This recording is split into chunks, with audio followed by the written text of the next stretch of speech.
This channel does not promote any violent, harmful, or illegal activities. All content provided by this channel is meant for an educational purpose only. গত 28 March 2017 সালের মামলায় বর্ধমান উন্নয়ন পর্ষদের chairman কাকলিতা গুপ্তের 3 বছর কারাদণ্ড এবং 5,000 টাকা জরিমানার নির্দেশ দেয় বর্ধমানের ফাস্ট ট্র্যাক সেকেন্ড কোর্টের বিচারক অরবিন্দ মিশ্র। একই সঙ্গে ওই মামলায় বর্ধমান 1 নম্বর ব্লকের যুব সভাপতি এবং পঞ্চায়েত সমিতির কর্মাধ্যক্ষ মানুষ ভট্টাচার্য, দলের নেতা শেখ জামাল, কার্তিক বাগ সহ 12 জন অভিযুক্তকে 10 বছর কারাদণ্ডের নির্দেশ দেয় আদালত। 2017 সালে একটি খুনের চেষ্টা, মারধর সহ একাধিক ধারায় মামলায় 13 জনকে গত 24 মার্চ দোষী সাব্যস্ত করেন বর্ধমানের ফাস্ট ট্র্যাক সেকেন্ড কোর্টের বিচারক অরবিন্দ মিশ্র। এদের মধ্যে গত 28 মার্চই সাজাপ্রাপ্ত কাকলিতায়ের জামিন হয় বর্ধমান আদালতে। বাকি 12 জন অভিযুক্তকে 10 বছর কারাদণ্ডের নির্দেশ দেয় আদালত। যে 12 জনের এখানে ফাস্ট ট্র্যাক সেকেন্ড কোর্টে 10 বছরের সাজা হয়েছিল, তাদের আজকে মহামান্য হাইকোর্টের বিচারক বৃন্দ জাস্টিস দেবাংশু বসাক এবং জাস্টিস মোহাম্মদ সাব্বার রশিদি সাহেব 12 জনের বেল গ্র্যান্ট করেছেন। তিনি তো বেলে এখান থেকেই তার বেল হয়েছিলেন, এবার তার বেল তো আগেই কনফার্ম হয়েছে। যেটা অস্থায়ী বেল ছিল সেটা ইন্টারিম বেলটা পার্মানেন্ট বেল ওনার হয়েছেন কাকলি গুপ্ততা। তো পার্মানেন্ট বেল আগেই আছেন, উনি বেলই আছেন। হাইকোর্টে কিছুক্ষণ আগে বেলের অর্ডার হয়েছে, বেল গ্র্যান্ট করেছে।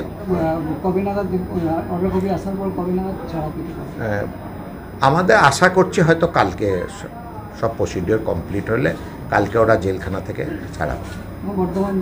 হ্যাঁ, বর্ধমান জেলেই আছে, 12 জনই বর্ধমান জেলে আছে। যদি অর্ডারের কপি আশা করা যায় যে কালকে সব কমপ্লিট হয়ে প্রসিডিওর কমপ্লিট হয়ে গেলে ওরা কালকে জেলখানা থেকে ছাড়া হবে। আপাতত জামিনে মুক্তি। এখন অ্যাপিল যতক্ষণ না ডিসপোজাল হচ্ছে ততক্ষণ ওনারা বেলে থাকবে। মাননীয় জাস্টিস দেবাংশু বসাক আর জাস্টিস মোহাম্মদ সাব্বার রশিদি, ওনাদের এজলাস, এটা ডিভিশন বেঞ্চ, ওনাদের এজলাস। ওনাদের 24/3 সাহেব এখানকার বর্ধমান কোর্টে কাস্টডিতে নিয়েছিলেন এবং 28/3 জাজমেন্ট প্রোনাউন্স করেছেন, সেই থেকে ওনারা জেলে আছেন।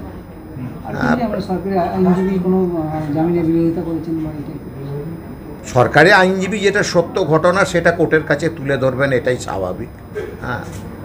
যেটা ওনার ইয়েতে আছেন আর কি, সিডির মধ্যে থাকবেন, রেকর্ডে থাকবেন, সেটাই উনি বলবেন। সেটা তো রাজনৈতিক ম্যাটার, সেটা নিয়ে আমি কোনো মন্তব্য করতে পারি না। আমিও না, হ্যাঁ, প্রধান আছেন, পূর্ত কর্মাধ্যক্ষ আছেন, ওটা রাজনৈতিক ম্যাটার, সরকারের ম্যাটার। এখন দেখুন, এটা নিয়ে 2 রকম জাজমেন্টই আছে। হ্যাঁ, যেহেতু বেলে আছেন ওনারা থাকতে পারেন, হ্যাঁ, আবার আরেকটা জাজমেন্টও আছে, বিপরীতও আছে। সেটা নিয়ে এখন সরকার ডিসিশন নেবেন, প্রশাসন ডিসিশন নেবেন, সেই নিয়ে আমার কোনো বক্তব্য নেই, আমি ওটা নিয়ে বলতে পারি না।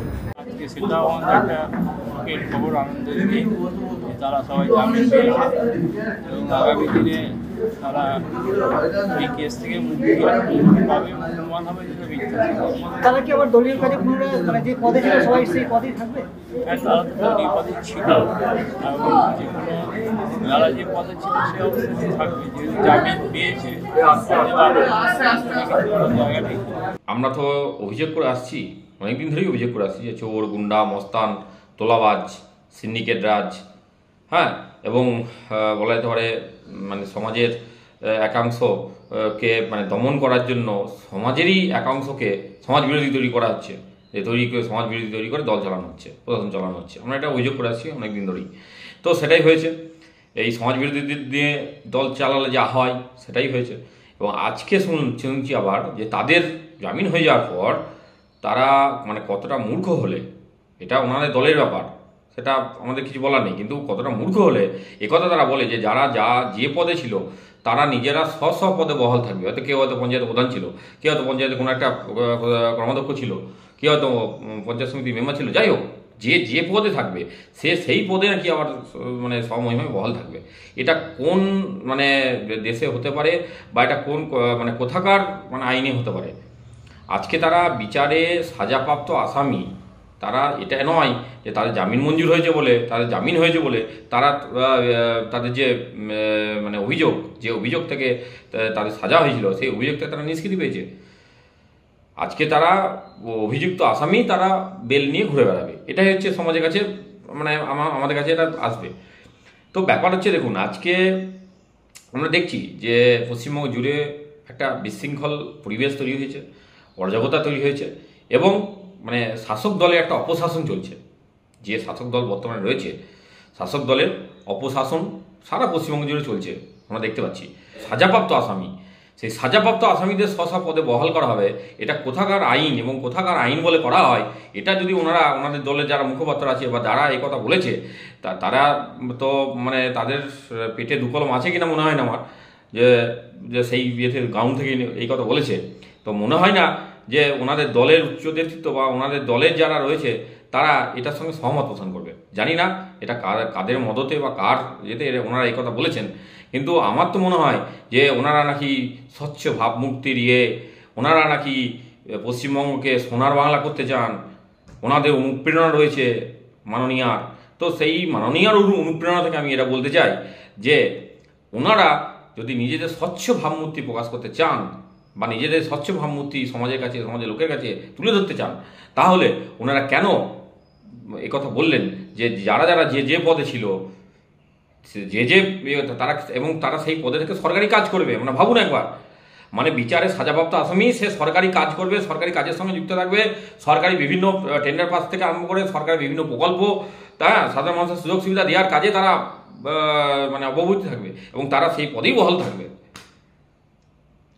আমরা কিন্তু এটার বিরুদ্ধে আরও বৃহত্তর প্রতিবাদ করব এবং ওখানকার মানে ওই 1 নম্বর অঞ্চলে, বর্ধমান 1 নম্বর অঞ্চলে যে অরাজকতা বিশৃঙ্খলা তাদের নেতৃত্বে যে চলেছে, যে গুন্ডারাজ, মাফিয়ারাজ এবং একটা সমাজবিরোধী চক্র যে চলছে, তার আমরা শেষ দেখব এবং দরকার হলে আবার আমরা নিজস্বভাবে আমরা কেস করব, পার্টিগতভাবে কেস করব, করে কিন্তু এর আমরা শেষ দেখে ছাড়ব।